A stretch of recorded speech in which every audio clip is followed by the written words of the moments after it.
చంద్రబాబు నాయుడు గారు ఎంత టాలెంటెడ్ అంటే రేపు పొద్దున్న గవర్నమెంట్ మారుతుంది, మీరు తీసుకొచ్చి ఒక ఇంటర్నేషనల్ ప్లేయర్ని ఆ ప్లేయర్తో పాటు మీరు చెడ్డేసుకుని దిగుతారా? ఏమన్నా ఉండాలా మీకు? ఏం చేయబోతున్నారు? దుప్పటి కుట్టినోడు దుప్పటి కప్పుకోవడం తప్పే ఉంటుంది.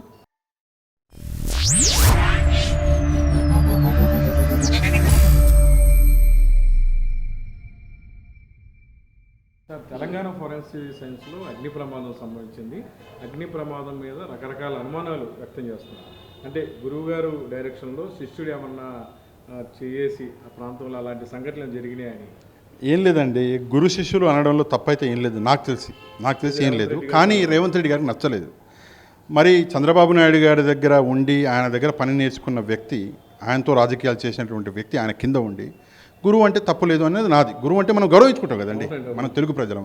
ఆయనకు నచ్చలేదు ఒకటి. రెండవది, చంద్రబాబు నాయుడు గారి దగ్గర ఉండి అన్నీ బాగా నేర్చుకున్నాడు ఆయన. ఇప్పుడు విషయం ఏంటంటే ఆయనకి సంబంధించిన ఒక కేసు, ఆ కేసుకు సంబంధించిన కొన్ని ఆధారాలు అక్కడ ఉన్నాయని, ఆ ఆధారాలు కాలిపోయాయని, రేపు పొద్దున్న బయటికి ఇదే విషయం వస్తుంది అని చెప్పేసి ఆల్రెడీ కేటీఆర్ గారు కూడా చెప్పారు. అదే విషయం జరుగుతుంది, 100% జరుగుతుంది. ఎందుకు జరుగుతుందంటే గురువు గారు కూడా అదే చేశారు. ఇందాక మీరు అదే అడిగారు కదా. చంద్రబాబు నాయుడు గారు ఎంత టాలెంటెడ్ అంటే కోర్టు లోపలికి వెళ్ళి కోర్టులో పోరాడి ఈ కేసు తప్పు, నేను నిరపరాధిని అని నిరూపించుకునే సమయం, అంత దమ్ము ధైర్యం చంద్రబాబు నాయుడు గారికి లేవు. కాబట్టి ఆయన ఏం చేశాడు, కేసులు విత్డ్రా చేసుకున్నాడు. ఈయనైతే కేసులు విత్డ్రా చేయాలంటే మళ్ళీ అదో పెద్ద రచ్చ. కేటీఆర్ ఊరుకుంటాడా, మన కేసీఆర్ గారు ఊరుకుంటారా, హరీష్ రావు గారు ఊరుకుంటారా? ఊకోరు. అందుకే ఉన్నది కాల్చిపడేస్తే పీడబొద్దని చెప్పేసి అలా చేశారు అని కొంతమంది అనుకుంటున్నారు. నేనని కాదండి బాబు, మళ్ళీ నేను అంటున్నా అని చెప్పేసి. అదే ఎట్లా పనిచేయవు సార్? ఇప్పుడు మీరు అక్కడ పెట్టింది ప్రూఫ్స్, కొన్ని ఆధారాలను అక్కడ పెట్టారు. అవి ఎంత విలువైన ఆధారాలు ఒకసారి మీరు ఆలోచించాలి. అక్కడే సీసీటీవీ కెమెరాలు పనిచేయకపోతే ఎక్కడ పనిచేస్తాయి? మరి పెట్టింది ఎందుకు?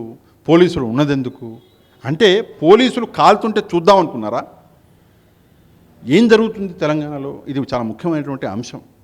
రేపు పొద్దున్న గవర్నమెంట్ మారుతుంది అన్న క్లారిటీ మీకు వస్తేనే కదా మీరు ఇలాంటి పనులు చేస్తారు జనరల్గా. ఆ క్లారిటీ వచ్చినట్టుంది, మరి రేవంత్ రెడ్డి గారికి వచ్చిందేమో. అందుకే ఆయన ఇప్పటి నుంచే మూట చదువుకుంటున్నాడు. తెలంగాణ వాదిగా ఆ ప్రాంతంలో ఉన్న ప్రజల గురించి మాట్లాడతారు. రేవంత్ రెడ్డి గ్రాఫ్ పడిపోతుందా సార్? రేవంత్ రెడ్డి గారి గ్రాఫ్ 110% పడిపోతుంది. దానికి ఉదాహరణ చెప్పనా మీకు? నేనే దానికి ఉదాహరణ. ఎలాగంటే కేసీఆర్ గారు అధికారంలో ఉన్నప్పుడు కేసీఆర్ గారిని అత్యంత ఎక్కువగా విమర్శించింది నేనే, చాలా ఎక్కువ. అది జర్నలిస్టుగా ఆయన చేసిన పనులని నేను విమర్శించా. అంటే విమర్శ అంటే పర్సనల్ విమర్శ కాదండి, రాజకీయంగా ప్రజల కోసం విమర్శ చేశాను.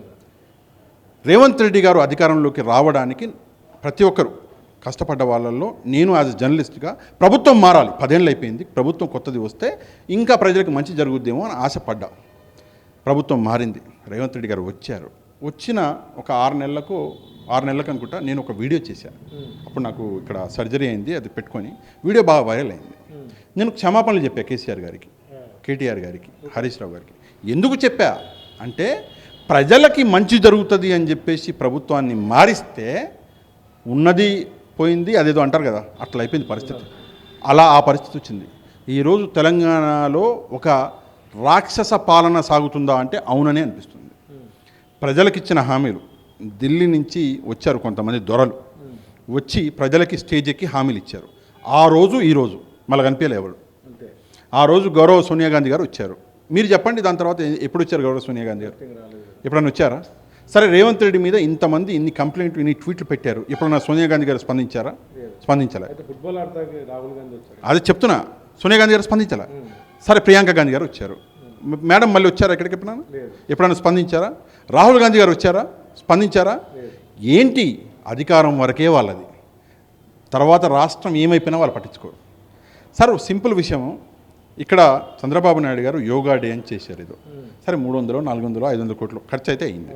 అక్కడ రేవంత్ రెడ్డి గారు ఫుట్బాల్ మ్యాచ్ అని పెట్టారు. అక్కడ అది ప్రజాధనమే కదా, ఇది ప్రజాధనమే కదా, సొంత సొమ్మేం కాదు కదా. మీకు ఒక ప్లేయర్ నచ్చితే ఏం చేయాలి? ఒక పేపర్ పెట్టుకుని ఆటోగ్రఫీ అన్నా అని పోవాలి, లేదంటే మీ పర్సనల్ ఖర్చుల మీద మీరేమైనా పార్టీలు ఇచ్చుకోవాలి. ప్రజాధనం పెట్టి దానికి ఒక ఈవెంట్ పెట్టి దాన్ని తీసుకొచ్చి అక్కడ ఏదో మన కార్ రేసింగ్లు, F1 రేసింగ్లతోటి ముడిపెట్టే కార్యక్రమం చేస్తే ఇప్పుడు నాకు అర్థం కాని విషయం, దానికి దీనికి ఏమైనా సంబంధం ఉందా? దానివల్ల జనరేట్ అయిన రెవెన్యూ ఎంత, వచ్చిన రెస్పెక్ట్ ఏంటి? ఇక్కడ మీరు లాగులేసుకుని మీరు దిగితే మీకు నవ్విరు జనాలు, గుర్తుండే ఉంటుంది. సరే, ఒక మ్యాచ్ పెట్టిండు, మంచి విషయమే. ఒక 2 ఇంటర్నేషనల్ టీమ్స్ని తీసుకొచ్చి మ్యాచ్ పెట్టారు. మన హైదరాబాద్కి మంచి పేరు వచ్చింది, అది వేరే. కానీ మీరు తీసుకొచ్చి ఒక ఇంటర్నేషనల్ ప్లేయర్ని ఆ ప్లేయర్తో పాటు మీరు చెడ్డేసుకుని దిగుతారా? ఏమన్నా ఉండాలా మీకు? ఏం చేయబోతున్నారు? అంటే మీ పర్సనల్ దూల, ఆ దూల కోసం చెడ్డి వేసుకుని మీరు దిగితే మేమందరం పిచ్చోళ్ళలాగా ఇట్టి అనాలి. ఉండుంటారండి. ఎందుకు? ఆయన ప్లేయర్స్, ఆయన ఆడిన ప్లేస్ గురించి మనకు ఎందుకు చెప్పండి? ఆయన ఏం ప్లేయర్ అయినా ఆడుకుని ఉండొచ్చు, ఆడుకుని ఉంటాడు, మంచి ప్లేయరే కాదని నేను అనట్లేదు కదా. Is a very good player. ఆయన ప్లేస్ చూసి యాక్చువల్గా ఇంత వైట్గా లేదు నాకు, ఇప్పుడే అయింది. ఇంత విచిత్రాలు చేశాడు మనిషి. అంటే రాష్ట్రంలో పాలన అనేది ఎట్లా మారుతుందండి? ప్రజలకి మంచి చేస్తే మారుతుంది. కానీ మీరు సచివాలయం ఒక గేటు మూసి ఇంకో గేటు తెరుచుకొని అట్టించిపోతే, రూటు మారిస్తే మారుతుందా పాలన? ఏమి పిచ్చ పనులు, ఒక్కటన్నా కరెక్ట్ పని. ప్రజలకి నేను మంచి చేసిన. హైడ్రా అనేది సార్ ఒక విషయం అండి. హైడ్రా వల్ల నగరం శుభ్రమైందా అంటే అవును అయిందని అంటాను నేను, నో డౌట్ అయిందండి. బట్ నా కాన్ఫ్లిక్ట్ వేరు, నా ఇష్యూ వేరు. హైడ్రా చేసే పని యాక్చువల్గా జిహెచ్ఎంసీ చేయవచ్చు. జిహెచ్ఎంసీ దగ్గర ఆ అధికారాలు ఉన్నాయి కదా. మీరు కొత్తగా హైడ్రాని ఎందుకు తీసుకురావాల్సి వచ్చింది? ఇదేదో రంగనాథ్ గారిని ఈ జిహెచ్ఎంసీలోనో ఏదో పోస్ట్ ఇచ్చి మీరు చేయండి అంటే అయిపోద్ది కదా. ఎందుకు తీసుకొచ్చారు హైడ్రాని? ఎందుకు తీసుకొచ్చారు అంటే దానివల్ల మరికొన్ని లాభాలు రేవంత్ రెడ్డికి కనిపించినాయి. సరే, ఇక ఆ లాభాలు ఏంటి? ప్రజలు చాలా తెలివైన వాళ్ళు, వాళ్ళకి తెలుసు కాబట్టి నేను అందులోకి వెళ్ళను. హైడ్రా వల్ల మంచి జరిగిందంటే జరిగింది, నో డౌట్.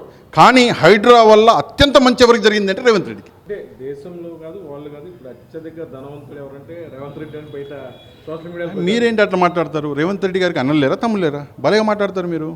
అంటే రేవంత్ రెడ్డి గారి అన్నతమ్ములు ఏమో ధనవంతులు కాదా? వాళ్ళు అందరూ ధనవంతులే సార్, అట్లా కాదు. కానీ మీరు అడగవలసిన ప్రశ్న ఏంటి? ఎప్పటి నుంచి ధనవంతులు అయ్యారు అంటే ఓవర్ ద నైట్ ఎలా అయ్యారు అది మీరు అడగాలి. నో డౌట్ ఈరోజు 2 చేతులు బిజీగా ఉన్నాయంటే ఆ ముగ్గురు అన్నదమ్ములే. చాలా బిజీగా ఉన్నారు, చాలా బాగా పరిపాలన చేస్తున్నారు, దోచుకుంది దాచుకుంటున్నారు, ప్రజలని వెర్రోలని చేస్తున్నారు. మొత్తానికి రాష్ట్రాన్ని సంకనాకి. కేసీఆర్ గారి గురించి ఒక మాట చెప్తానండి.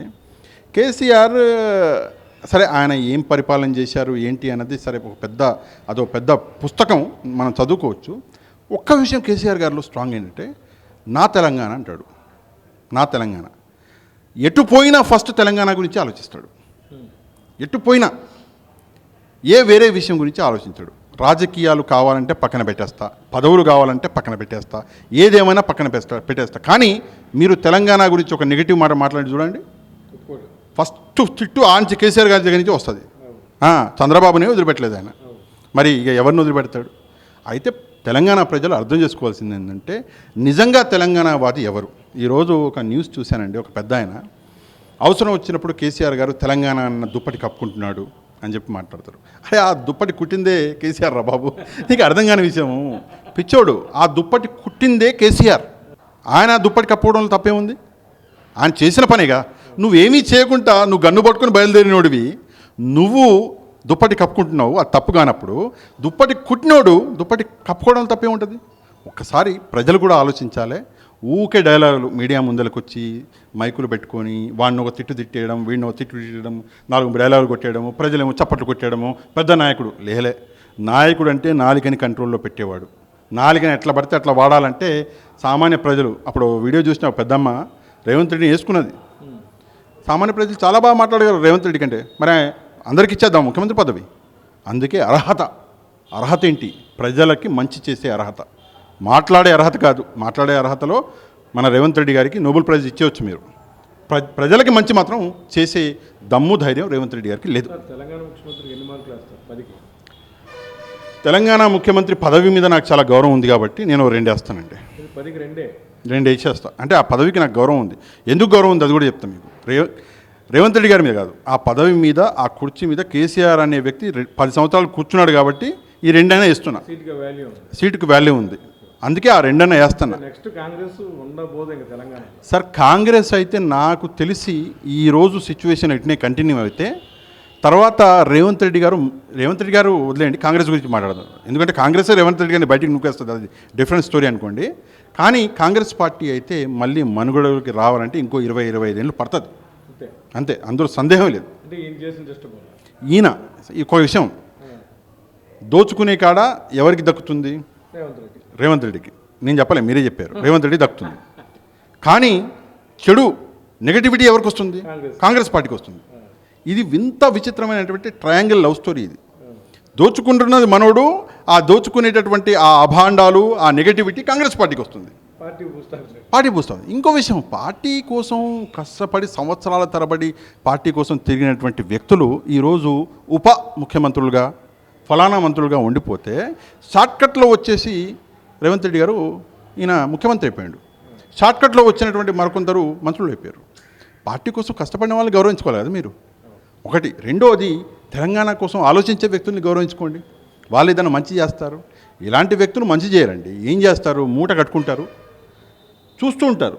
ఏ రోజైతే ఆ రిజల్ట్ వస్తుందో ఆ మూటతో అది జంప్ అయిపోతారు. ఆ అటు అంటే మరి మీరు బీజేపీ అని అనుకోవచ్చు.